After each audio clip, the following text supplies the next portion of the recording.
Hey guys, this is Gautam and today I shall be teaching you the topic of the body fluids. Okay, so first of all, look at why do we need body fluids?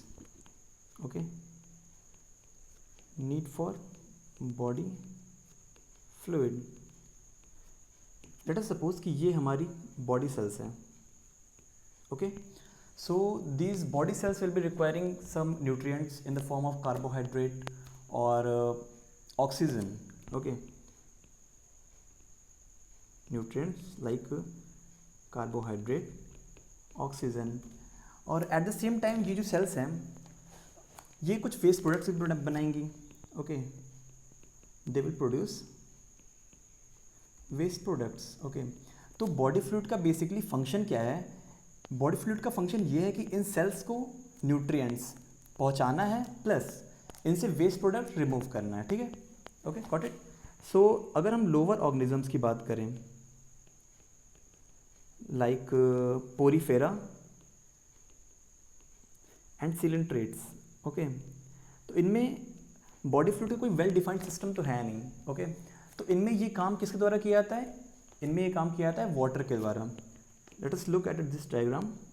अगर ये हम मान लें कि ये हमारा lower organism है, ये इसकी सेल है, इसकी एक सेल है. ओके, इसको हमें अगर ऑक्सीजन एंड कार्बोहाइड्रेट पहुंचाना है तो ये वाटर के थ्रू ले जाया जाता है, प्लस जो भी ये वेस्ट प्रोडक्ट बना रहा है वो भी वाटर के थ्रू ही रिमूव किया जाता है. Okay, means main conduit for this of this main function of the body fluid is perform by water. Okay, now let us look at higher organism like humans.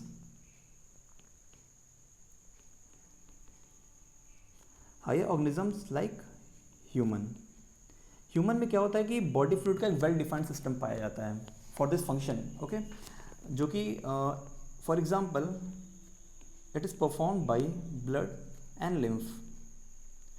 So in this unit we will be basically looking at the blood part of the body fluid. We will have a separate lecture for the lymph. Okay, so let us look at the blood.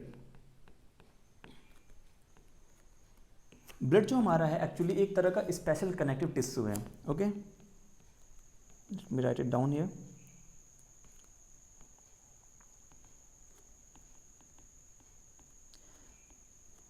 Special connective tissue है जो कि हमारा बना होता है fluid matrix जिसको हम कहते हैं व्हाट, प्लाज्मा, प्लस जो इसमें फॉर्म्ड एलिमेंट्स होते हैं. Okay, like they are RBC, WBC and platelets. We will be discussing all these one by one. So first of all, let us look at plasma.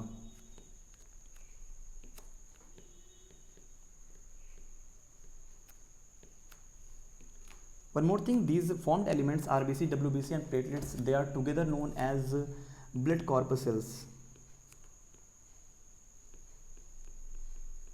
These will be together known as blood corpuscles. Okay, so let us look at plasma.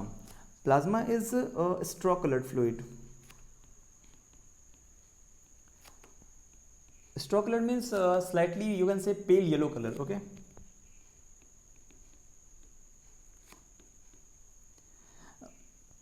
now if we talk about the composition of plasma, then it 92% part is only water, while 8 to 10% is solid part. Got it? Solid part में भी mainly अगर हम देखें तो मतलब इसमें जो proteins होते हैं वही होते हैं, मेनली प्रोटीन्स होते हैं. ओके, सो इफ हमने प्रोटीन्स की बात करी सॉलिड पार्ट में, तो लेट अस सी कि कौन कौन से मेन प्रोटीन्स होते हैं जो कि प्लाज्मा में पाए जाते हैं. So proteins of, let me write it down here.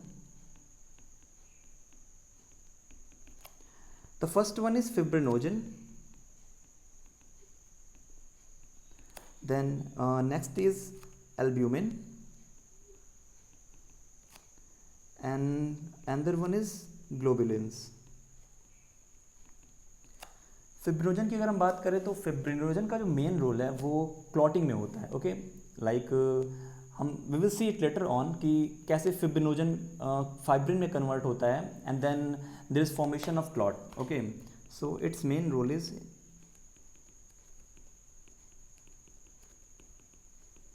In clotting. Okay, albumin की बात करें तो albumin is the major protein of the plasma.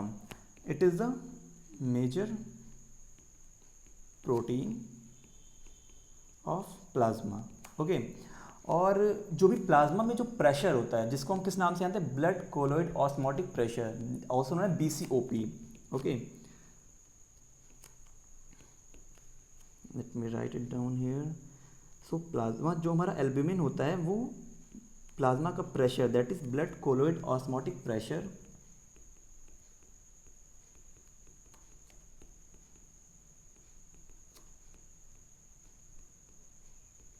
इसे मेंटेन करता है. और इसकी नॉर्मल वैल्यू क्या होती है, इसकी नॉर्मल वैल्यू होती है 28 to 32 mm of Hg.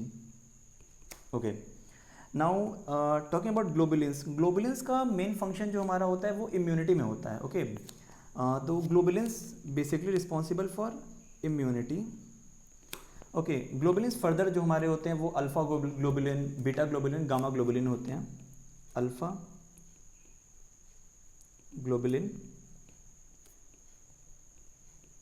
Beta globulin and gamma globulin. Okay, जैसे कि हमने बात करा कि फॉर्म्ड एलिमेंट्स या फिर ब्लड कॉर्पसेस में हमारे पास कौन कौन सी चीज़ें हैं, RBC, WBC and platelets. So first of all हम देते हैं RBC को, जो कि हम काफ़ी बेसिक क्लासेस से पढ़ते आ रहे हैं इसके बारे में. सो हम बहुत अच्छे से जानते हैं कि RBC का फुल फॉर्म होता है red blood corpuscle. Okay, red blood corpuscle. अगर हम RBC के नॉर्मल काउंट की बात करें, okay, normal count of RBC कितना होता है, ऑब्वियसली मेल एंड फीमेल में डिफर करेगा क्योंकि फीमेल जो होती है एनीमिक होती हैं. तो मेल में इसकी जो रेंज होती है वो होती है 5.5 मिलियन प्लस माइनस 1 मिलियन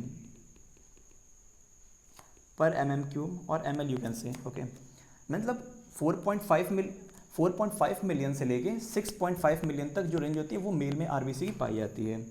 जबकि अगर हम फीमेल में बात करें तो ये वैल्यू होती है 4.5 मिलियन प्लस माइनस 1 मिलियन पर mm³. ओके, नाउ अगर हम मेमेलियन RBC की बात करें, मीन्स ऑब्वियसली ह्यूमंस मैमल्स ही हैं, तो मेमेलियन RBC की बात करें,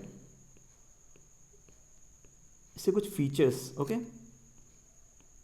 तो मेमेलियन RBC जो हमारे पास होती है वो क्या होती है कि नॉन न्यूक्लिएटेड होती है, मीन्स इसमें न्यूक्लियस एब्सेंट होता है. ओके, नॉन न्यूक्लिएटेड होती है एंड इसके यूजुअल शेप की अगर हम बात करें तो बाइकनकेव होता है. ठीक है, बाइकनकेव मतलब कुछ you can say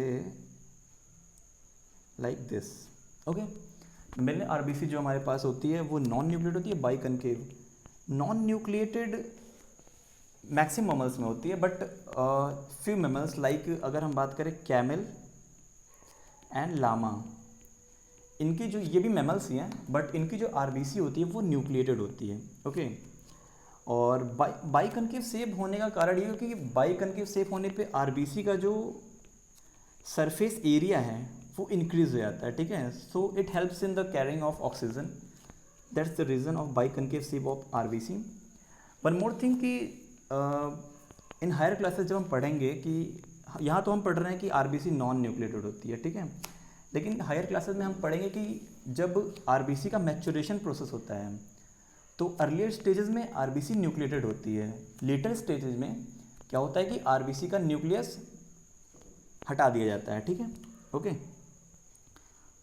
now let us look at another point. जैसे कि RBC में क्या होता है कि एंडोप्लाज्मिक रेटिकुलम वो होती है absent. Okay, endoplasmic reticulum absent होती है. सो एंडोस्केलेटन जो RBC का होता है that will be formed by structural proteins plus fats plus cholesterol. Okay, RBC में एंडोप्लाज्मिक रेटिकुलम एब्सेंट होता है. So the endoskeleton of RBC is formed by structural protein plus fat plus cholesterol. Okay, और इस इस endoskeleton को हम कहते क्या हैं, स्ट्रोमैटिन। ओके, इस इंडोस्केलेटन को हम कहते हैं स्ट्रोमैटिन। स्ट्रोमैटिन और also known as spongy skeleton, spongy cytoskeleton. तो इस स्ट्रोमैटिन या फिर स्पॉन्जी साइटोस्केलेटन का फ़ायदा क्या होता है? Okay, so we will see that the RBC की जो डायमीटर होती है वो अप्रॉक्सीमेटली, एवरेज देखें अगर हम एक एवरेज की बात करें तो 7.5 माइक्रोन के बराबर होती है, ठीक है। जबकि कैपिलरीज जिनसे इनको पास होना होता है उसकी डायमीटर होती है कितनी? कैपिलरीज डायमीटर जो होती है वो 5 माइक्रोन के आसपास होती है। सो जो ये स्पॉन्जी साइटोस्केलेटन है ये इस 7.5 माइक्रोन डायमीटर की आरबीसी को 5 माइक्रोन डायमीटर के कैपिलरी से पास होने में हेल्प करता है। ओके, नाउ अगर हम प्लाज्मा मेम्ब्रेन ऑफ आरबीसी की बात करें तो इसका एक टिपिकल नेम होता है। Okay, plasma membrane of RBC is known as Donnan's membrane. What? Donnan's membrane. इस डोनन्स मेम्ब्रेन की खासियत क्या होती है कि it is permeable to chloride and bicarbonate ions while it is impermeable to sodium and potassium ion। Okay, now जैसे कि हम ब्लड ग्रुपिंग वाले में बात करेंगे, ब्लड ग्रुपिंग वाले टॉपिक में ये बात करेंगे कि बहुत सारे जो एंटीजन्स होते हैं, तो एंटीजन्स की पोजीशन क्या होती है? एंटीजन्स जो हमारे पास होते हैं, चाहे वो ए बी एंटीजन हो या फिर RH फैक्टर वाला एंटीजन हो, तो they are present, antigens are present on the surface of RBC, on the, pardon for my handwriting, that's not good, being an MBBS student I can't maintain it। Okay, antigens are present on the surface of RBC. जैसे कि ये अगर हमारी RBC है तो antigens जो हमारे पास होंगे वो इनके सरफेस पे प्रेजेंट होते हैं। ओके, नाउ आरबीसी जो हमारे पास है उसमें एक रेड कलर्ड रेस्पिरेटरी पिगमेंट पाया जाता है जिसको हेमोग्लोबिन के नाम से जानते हैं। Okay, so RBC contain red coloured respiratory pigment known as, हमें पता है, आप सभी को पता होगा ये हेमोग्लोबिन, काफ़ी बेसिक क्लासेस से हम पढ़ते आ रहे हैं ये चीज़, हेमोग्लोबिन। नाउ हेमोग्लोबिन कंपोजिशन की बात करें, हेमोग्लोबिन जो हमारा है वो दो पार्ट से मिलकर बना होता है, haem and globin. Okay, haem part is just 5% while globin part is 95%, remaining 95%। Further अगर हम हीम की बात करें तो हीम जो हमारा होता है उसमें प्रेजेंट होता है iron and porphyrin rings. Just ये नाम याद रख लीजिए, porphyrin rings, you will read about it in higher classes. Porphyrin ring. While globin जो हमारा होता है वो पॉलीपेप्टाइड यानी प्रोटीन चेन्स का बना होता है।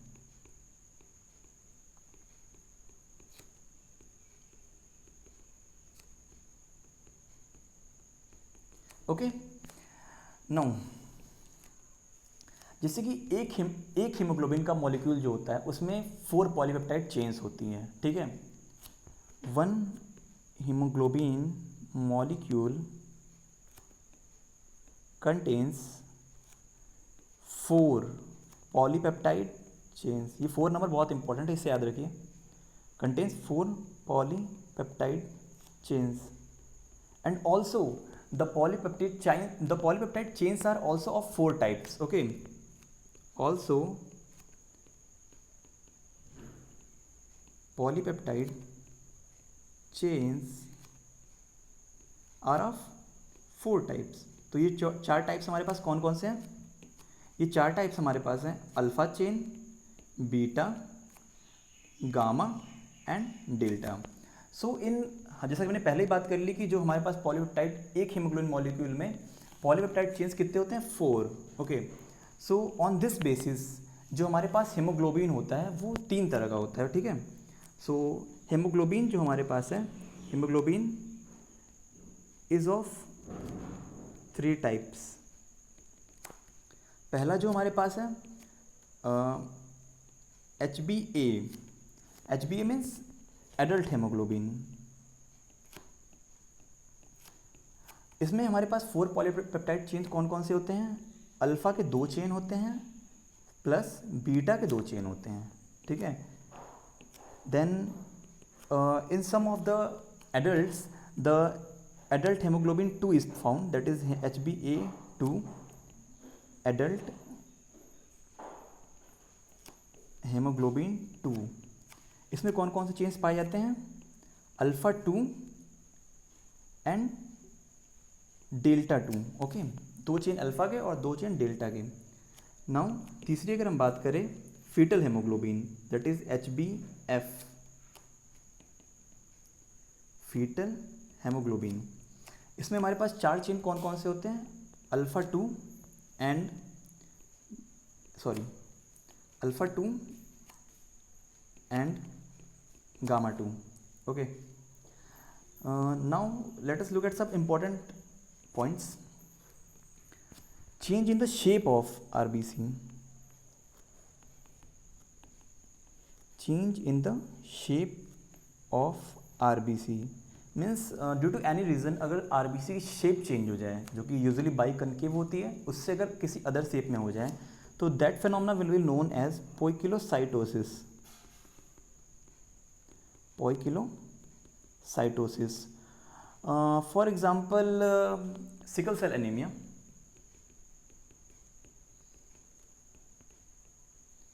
सिकल सेल एनीमिया में क्या होता है कि जो आरबीसी जो कि यूजुअली बाई कनकेव होती हैं वो क्या होती है सिकल शेप में चेंज हो जाती हैं, ठीक है। तो this is an example of poikilocytosis. Similarly if you talk change in the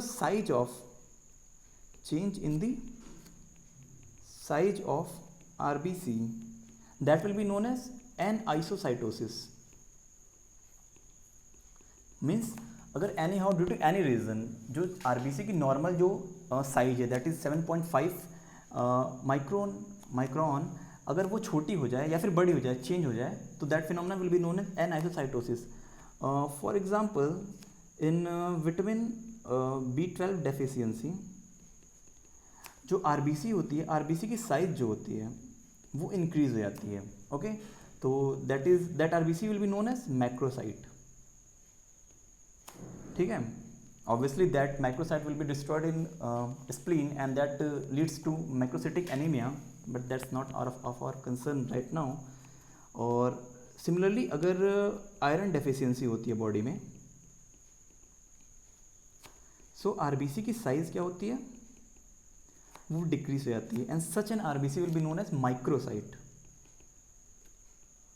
that will lead to microcytic anaemia, okay.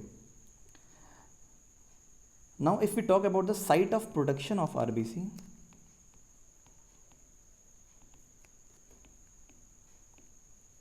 so it's red bone marrow,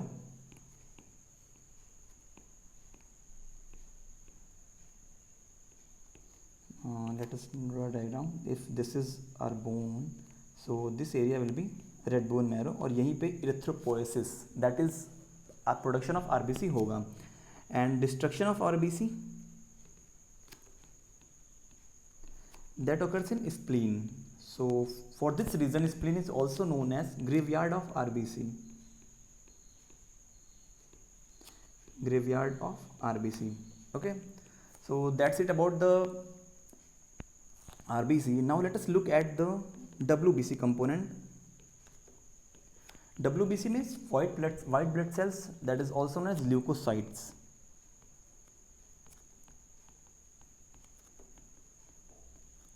Also known as leukocytes. So if we talk about the count, normal count की अगर हम बात करें तो that is as per your NCERT data, it's 6,000 to 8,000 per mm cube of blood, okay.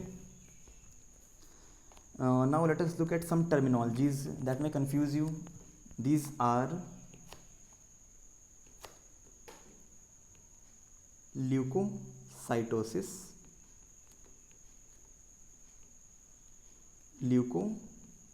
Cytopenia and leukaemia obviously.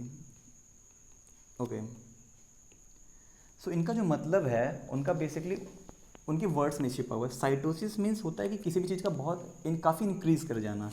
पीनिया term का मतलब होता है कि उसकी वैल्यू का डिक्रीज कर जाना, और ल्यूकीमिया तो हम भी देखेंगे। So leukocytosis is basically what, increase in total leukocyte count. Okay, so leukocytopenia is decrease in total leukocyte count. Leukaemia क्या होता है, ये भी बेसिकली एक तरह का ल्यूकोसाइटोसिस हम कह सकते हैं, लेकिन इसमें क्या होता है कि जो WBC का नंबर है वो एबनॉर्मली बहुत ही ज़्यादा इंक्रीज हो जाता है, means like in case of blood cancer. Okay, तो leukaemia is abnormal increase in total cell count as in case of what, as in case of leukemia, that is blood cancer. So now let me show you my diagram for the classification of WBCs. Okay, this is here. Okay, so WBCs जो हमारे पास होती हैं उनको हम दो तरह की WBCs में हम डिवाइड कर सकते हैं। ओके, एक होती है ग्रेनुलोसाइट्स, सेकेंड वन होती है नॉन ए ग्रेनुलोसाइट और नॉन ग्रेनुलोसाइट। इनको ग्रेनुलोसाइट क्यों कहा गया, क्योंकि इनका जो साइटोप्लाज्म होता है, as you can see here in all these type of cells, इनका जो साइटोप्लाज्म होता है उनमें ग्रेन्यूल्स पाए जाते हैं, इसलिए इनको ग्रेनुलोसाइट भी कहते हैं। और ए ग्रेनुलोसाइट के साइटोप्लाज्म में कोई ग्रेन्यूल्स नहीं है, इसलिए that's why they are called as agranulocytes. Okay, now granulocytes are also known as polymorphonuclear cells. Let me write it down here कि ग्रेनुलोसाइट जो होते हैं इनको हम पॉलीमॉर्फो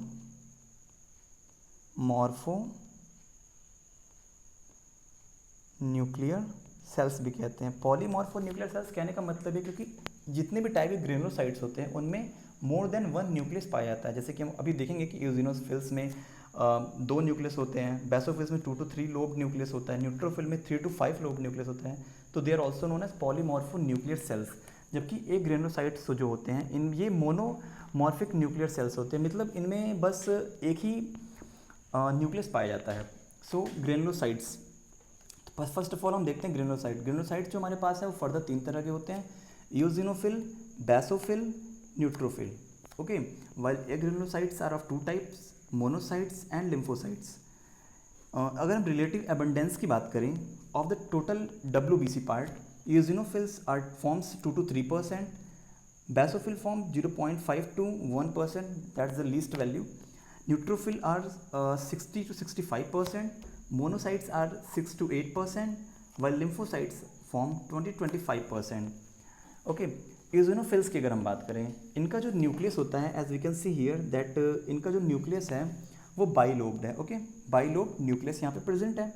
ठीक है, इनका फंक्शन क्या होता है कि ये जो यूजिनोफिल्स जो हमारे पास होते हैं वो हमें क्या करते हैं कि एलर्जी, किसी भी तरह की एलर्जी या फिर किसी भी फॉर्म का पैरासिटिक इन्फेस्टेशन से हमें बचाते हैं।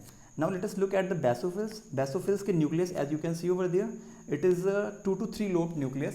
ठीक है, और basophils जो हमारे पास होते हैं वो inflammatory substances को रिलीज करते हैं like histamine, serotonin, मतलब ये inflammatory response में help करते हैं। Okay, now let us look eight neutrophil. Neutrophil की अगर हम बात करें तो इनके जो न्यूक्लियस होते हैं वो 3 to 5 लोब्ड होते हैं। ठीक है, ये फैगोसिटिक इन नेचर होते हैं। ओके, फैगोसिटिक इन नेचर मतलब cell phagocytosis, you might be knowing that it's cell eating. Okay, so they help in destruction of bacteria and viruses by phagocytosis. Okay, that's for granulocytes. Now let us come to the agranulocytes. अगर हम पहला बात करें monocytes की, अगर हम बात करें तो मोनोसाइट्स में typical, it's very important, kidney या फिर बीन शेप्ड न्यूक्लियस होता है। You can see here kidney shape या फिर बीन शेप्ड न्यूक्लियस यहाँ पे पाया जाता है। Also monocytes are also known as scavenger cells. मतलब क्या हुआ कि जो भी हमारे बॉडी में डैमेज्ड या फिर डेड कॉर्पसेल्स हैं उनको ये क्या करता है कि इनगल्फ कर लेता है, that's why it known as scavenger cell. Okay, now let us look at lymphocytes. Lymphocyte जो हमारे पास होते हैं इनमें भी ऑब्वियसली सिंगल न्यूक्लियस ही होता है, लेकिन इनका जो न्यूक्लियस होता है वो सिंगल होता है, single large, you can C large central nucleus. Large central nucleus cytoplasm becomes peripheral. चूँकि इनका न्यूक्लियस इतना ज़्यादा बड़ा होता है कि काफ़ी कम स्पेस बचता है साइटोप्लाज्म के लिए, तो that becomes peripheral. Okay, lymphocytes की अगर हम टाइप की बात करें तो obviously we all know B lymphocyte, T lymphocyte. B lymphocyte जो हमारे पास होते हैं वो क्या करते हैं, वो एंटीबॉडी प्रोडक्शन में हेल्प करते हैं। जबकि अगर टी लिम्फोसाइट की बात करें तो T lymphocyte can be further divided into like T killer, T killer, T helper, T suppressor. T killer जो हमारे पास होंगे वो डायरेक्टली क्या करेंगे, माइक्रोब्स को किल करेंगे। टी हेल्पर जो होंगे वो टी किलर को हेल्प करेंगे माइक्रोब्स को किल करने में। वाइल टी सप्रेसर, ऐसा भी हो सकता है कि अगर जो टी किलर की एक्टिविटी इतनी ज़्यादा बढ़ जाए कि वो खुद की सेल्स को डिस्ट्रॉय करने लगे, that is auto immune disease you might be knowing, तो उस रिस्पॉन्स को भी हमें सप्रेस करना, उसके लिए हमारे पास होता है T suppressor that suppresses this immune response. Okay, now let us look at platelets. Let me write down here platelets.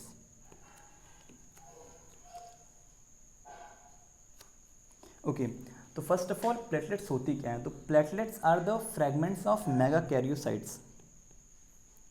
Platelets are the fragments of mega karyocytes.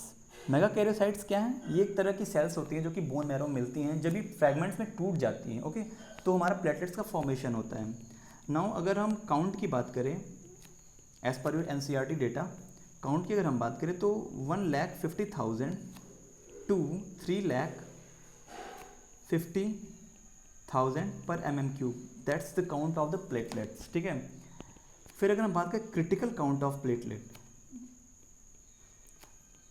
Critical count of platelet की अगर हम बात करें that's 40,000। Okay, कहने का मतलब ये कि अगर हमारा प्लेटलेट का काउंट जो हमारे पास क्या है कि 40,000 से कम हो जाए, ठीक है, लेस देन 40,000 हो जाए, तो क्या होता है कि हमारे बॉडी पे जगह जगह पे क्या होते हैं, रैशेस, हमारी बॉडी पे क्या होते हैं कि जगह जगह पे रैशेस दिखाई देने लगते हैं। I am sorry for that, rashes आ जाते हैं। ठीक है, रैशेस आते हैं and that is known as purpura disease, purpura disease. Okay, अब अगर हम बात करें कि हेल्थ, जो हमारे प्लेटलेट का फंक्शन क्या होता है, प्लेटलेट का फंक्शन क्या होता है, तो प्लेटलेट का मेन फंक्शन जो हमारा होता है वो क्लॉटिंग प्रोसेस में होता है। ठीक है, क्लॉट फॉर्मेशन में होता है। ठीक है, तो before we start the mechanism of the clot formation, हम let us look at the types of the clot. तो क्लॉट्स दो तरह के हो सकते हैं, क्लॉट्स जो हमारे पास हैं वो दो तरह के हो सकते हैं। एक होता है thrombus clot, second one is the embolus clot. Just for the sake of knowledge, okay, thrombus clot क्या होता है, सपोज ये हमारी क्या है, ब्लड वेसल है, ये हमारी ब्लड वेसल है। ओके, इसमें हमारा क्या हुआ कि ये क्लॉट फॉर्मेशन इस तरह हुआ, इसमें हमारा इस तरह क्या हुआ कि क्लॉट फॉर्मेशन हुआ। ठीक है, रेस्टिंग क्लॉट बना, मीन्स ये और कहीं मूव नहीं कर रहा है। ठीक है, ये क्लॉट क्या हुआ, धीरे धीरे विथ टाइम ये बड़ा होता चला गया। ठीक है, और एक टाइम आया जब इसने पूरे ब्लड वेसल को क्या कर दिया, ब्लॉक कर दिया, तो this will be known as thrombus clot. Now let us suppose a condition कि अगर ये क्या होता है कि इसी थ्रोम्बस क्लॉट का कुछ पार्ट, इसी थ्रोम्बस क्लॉट का कुछ पार्ट टूट जाता और वो जाके किसी दूसरे ब्लड वेसल में डिपॉजिट हो जाता। ठीक है, ये टूटा हुआ पार्ट जो हमारा थ्रोम्बस का है, ये इतना पार्ट जो हम कह सकते हैं, ठीक है, ये दूसरी ब्लड वेसल में जाकर डिपॉजिट हो जाता, तो that would have been called as embolus clot. इसको हम क्या कहते हैं, एम्बोलस क्लॉट कहते हैं। Now let us look at the mechanism of clotting. Okay, now let us look at mechanism of clotting.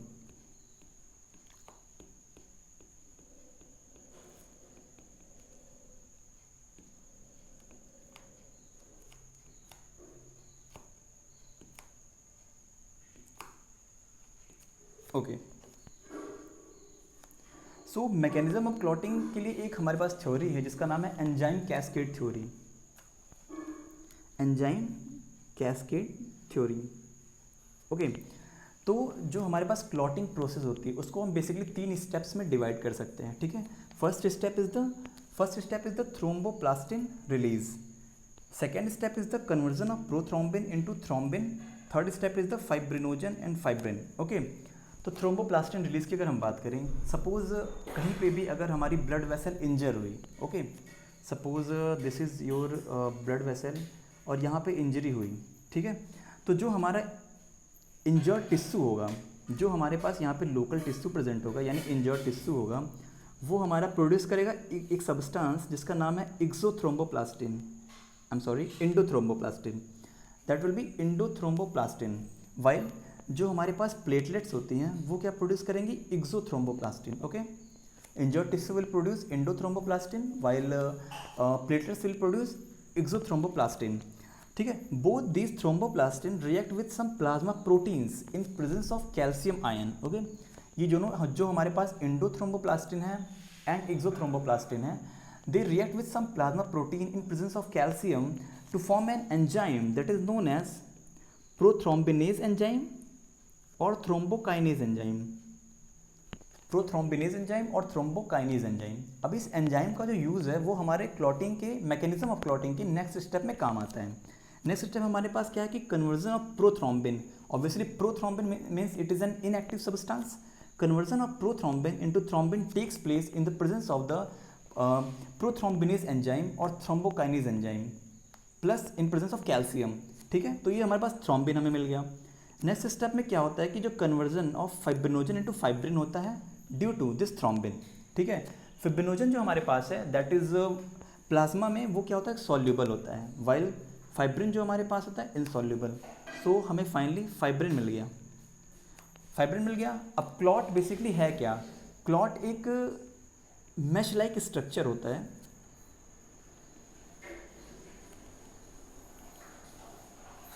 Which is made up of fibrin. Okay, एक जैसे कि ये ब्लड वेसल थी, यहाँ पे एक मैश लाइक स्ट्रक्चर हमारे पास बना, फाइब्रिन का बना हुआ। अब इसमें हमारे पास क्या होता है, इस फाइब्रिन में हमारे पास क्या होता है, जो भी ब्लड कॉर्पसेल्स हैं, जो भी डैमेज्ड ब्लड कॉर्पसेल्स हैं, आरबीसी हुई, डब्ल्यूबीसी, वो सारी क्या होती है, ट्रैप हो जाती हैं। ठीक है, सो यहाँ पे आरबीसी, डब्ल्यूबीसी, ये सारी यहाँ पे ट्रैप हो जाएंगी और हम इस तरह हमारे पास क्लॉट का फॉर्मेशन हो जाएगा। ठीक है, that's the mechanism of clotting. Now let us have a look at the some blood grouping.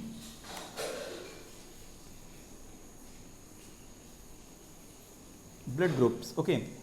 So basically जो दो हमारे पास दो मेन ब्लड ग्रुपिंग सिस्टम है, एक first one is the ABO blood grouping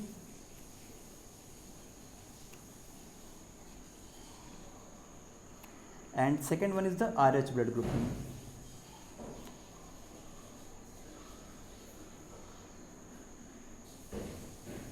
So we will take them one by one. First of all, ABO blood grouping. Let us take it ABO blood grouping. As we have already discussed that the antigens for the blood group, any antigen actually for ABO blood group or RH blood group that is present on antigens for blood group present on surface of RBC, ये हमने पहले भी discuss कर रहा था कि surface of RBC पे ये एंटीजेंस पाए जाते हैं। एंड वन मोर थिंग कि जो ये एंटीजेंस हैं they are also known agglutinogen. What, agglutinogen, इनको एग्लूटिनोजन भी बोलते हैं। ठीक है, वाइल इन एंटीजेंस के लिए जो एंटीबॉडीज़ बनती हैं, antibodies for this antigens they are present in plasma. Okay, और इन एंटीबॉडीज़ को और क्या कहते हैं, इन एंटीबॉडीज़ को एग्लूटिनिन भी कहते हैं, एग्लूटिनिन भी कहते हैं। Okay, now let us look at the table of NCERT. That's blood group, antigen on RBC, then antibody in plasma and donor group. Let me first draw it. I'm sorry for this poor handwriting. Okay, blood group A, B, AB and O. Okay, antigens will be A, B, A and B, no antigens, while antibody, anti-B, anti A no antibody, while anti A and anti B donor group A O B O, I'll explain it later on, don't worry. A B and O, okay.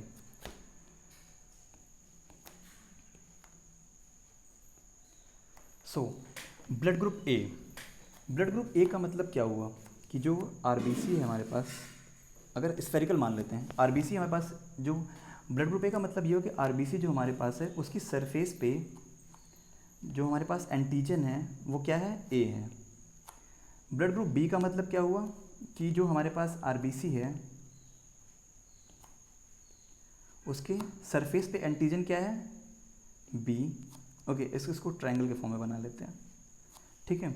Blood group A B का मतलब क्या हुआ कि जो हमारे पास RBC है उसके surface पे एंटीजन कौन कौन से हैं, ए भी है और ए बी और बी भी है, सॉरी, और बी भी है। ब्लड ग्रुप ओ का मतलब क्या हुआ कि इस ब्लड ग्रुप की जो आरबीसी होगी उसके सरफेस पे कोई भी एंटीजन प्रेजेंट नहीं है। ओके, तो ये हमारा हो गया एंटीजन वाला part clear. Now antibody in plasma की बात करें, जैसे कि अगर ब्लड ग्रुप ए है तो मीन्स उसके सरफेस पे एंटीजन ए हुआ, तो अगर इस ए ब्लड ग्रुप के पर्सन में अगर बी ब्लड ग्रुप अगर हम डाल दें, उसमें सपोज हम बी ब्लड ग्रुप डाल देते हैं, ठीक है, तो उसके अगेंस्ट क्या होगा, एंटीबॉडी फॉर्म हो जाएगी और वो एंटीबॉडी क्या होगी, एंटी बी होगी, ठीक है।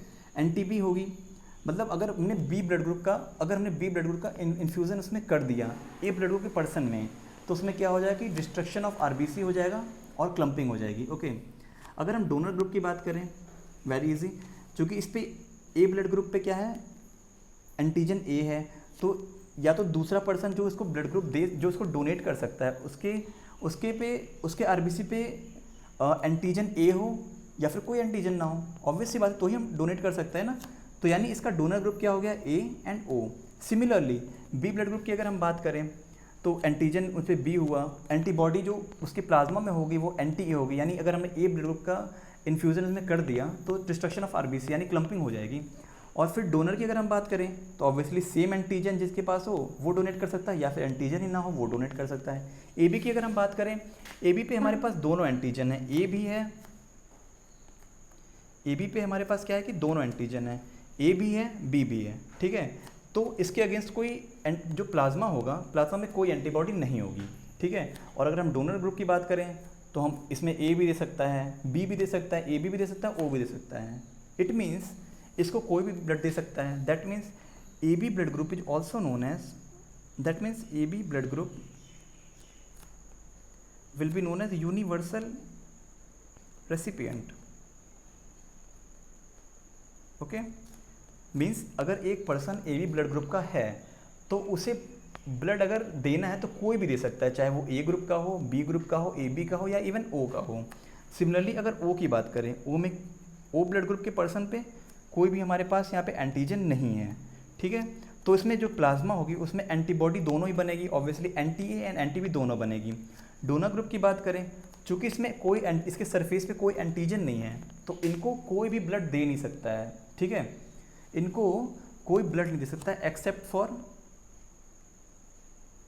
जब तक पर्सन खुद ओ ना हो तो वो तो दे ही सकता है, ठीक है, ओ ब्लड ग्रुप का पर्सन इसे ब्लड दे सकता है, बट इसको और कोई नहीं दे सकता। लेकिन ओ ब्लड ग्रुप पे चूँकि तुम्हारा कोई एंटीजन नहीं है, ठीक है, तो ये किसी से भी ये खुद किसी को भी ब्लड दे सकता है, ठीक है। तो due to this the O blood group person या फिर simply O blood group will be known as universal donor. Okay, क्योंकि इसमें कोई एंटीजन है ही नहीं तो देने पे भी कोई रिएक्शन तो होगा नहीं। Okay, now let us come to the RH factor.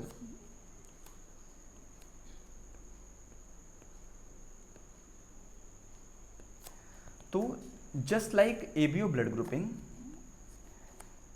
Okay, just like ABO blood grouping क्या होता है कि आरबीसी के सरफेस पे एक और एंटीजन पाया था जिसको बोलते हैं RH एंटीजन, ठीक है, RH एंटीजन। ओके, ठीक है, RH एंटीजन पाया जाता है। ठीक है। और जो RH हमारे पास एंटीजन है, जो हमारे पास RH एंटीजन है वो क्या होता है कि ड्यू टू डोमिनेंट जीन होता है, ड्यू टू डोमिनेंट जीन होता है। इसका मतलब क्या हुआ, RH एंटीजन जो हमारे पास है वो ड्यू टू डोमिनेंट जीन होता है। इसका मतलब ये हुआ कि लेट अस सपोज कि फादर या फिर मदर में से अगर कोई भी, उन दोनों में से कोई भी अगर RH पॉजिटिव है, उन दोनों में से अगर कोई भी RH पॉजिटिव है, then offspring will definitely be RH positive, ठीक है। मीन्स सो डोमिनेंट, इस स्टेटमेंट का मतलब क्या हुआ कि इस स्टेटमेंट का मतलब ये हुआ कि इफ़ फादर ऑब्लिक मदर, ठीक है, कोई भी, इफ फादर ऑब्लिक मदर कोई भी RH पॉजिटिव है, ठीक है, RH पॉजिटिव है, तो ऑफस्प्रिंग जो हमारे पास होगी, offspring will definitely be RH positive. Okay, just for sake of example अगर हम इंडिया में बात करें, इन इंडिया द 97% पॉपुलेशन, ठीक है, 97% population is RH positive. Okay, 95% population is 97% positive while 3% population is RH negative. Okay, अब इस RH factor का एप्लीकेशन हमारे पास आता है in the form of erythroblastosis fetalis. Okay, let me write it down here.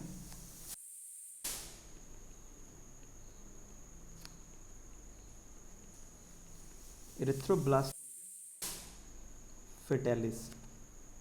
Okay, now let us suppose a condition कि जो father थे, ठीक है, फादर थे वो RH पॉजिटिव थे और मदर जो हमारे पास वो RH नेगेटिव थी। तो एज हमने पहले ही बता दिया है कि RH antigen due to dominant gene.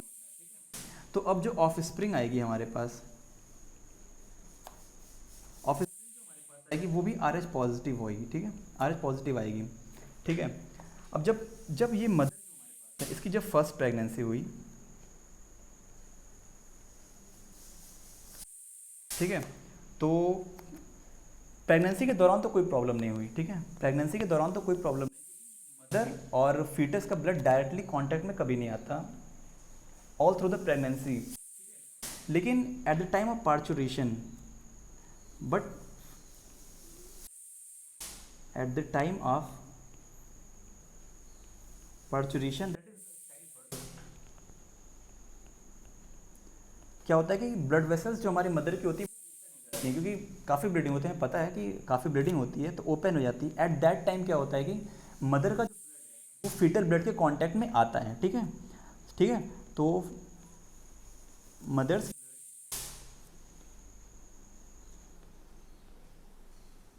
Comes in contact with foetal blood, ठीक है। अब हमें पहले से पता है कि जो मदर है वो तो RH नेगेटिव है, लेकिन ऑफस्प्रिंग जो हमारे पॉजिटिव है। ओके, तो अब क्या होगा कि जो मदर रहेगी, जो मदर रहेगी वो क्या करेगी, इस RH फैक्टर के अगेंस्ट, इस RH फैक्टर के अगेंस्ट एंटीबॉडी प्रोडक्शन स्टार्ट करेगी, एंटीबॉडी प्रोडक्शन स्टार्ट करेगी। तो इस प्रेगनेंसी में तो कोई प्रॉब्लम नहीं हुआ, ठीक है, बच्चा नॉर्मली हो गया। ड्यूरिंग द सब्सिक्वेंट प्रेगनेंसीज,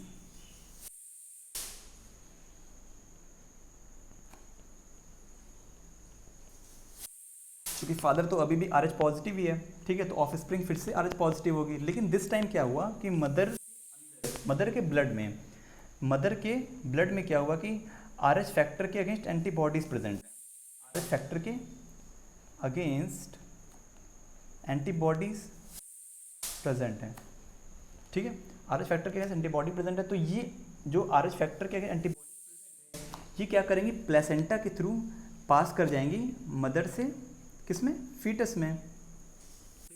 अब ये एंटीबॉडीज़ क्या करेंगी, जो फीटस है उसके RBC का डिस्ट्रक्शन स्टार्ट करेगी।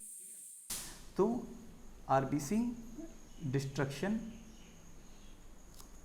इन, ठीक है, RBC डिस्ट्रक्शन इन फीटस। देखो फीटस को क्या हो जाएगा, सीवियर एनीमिया,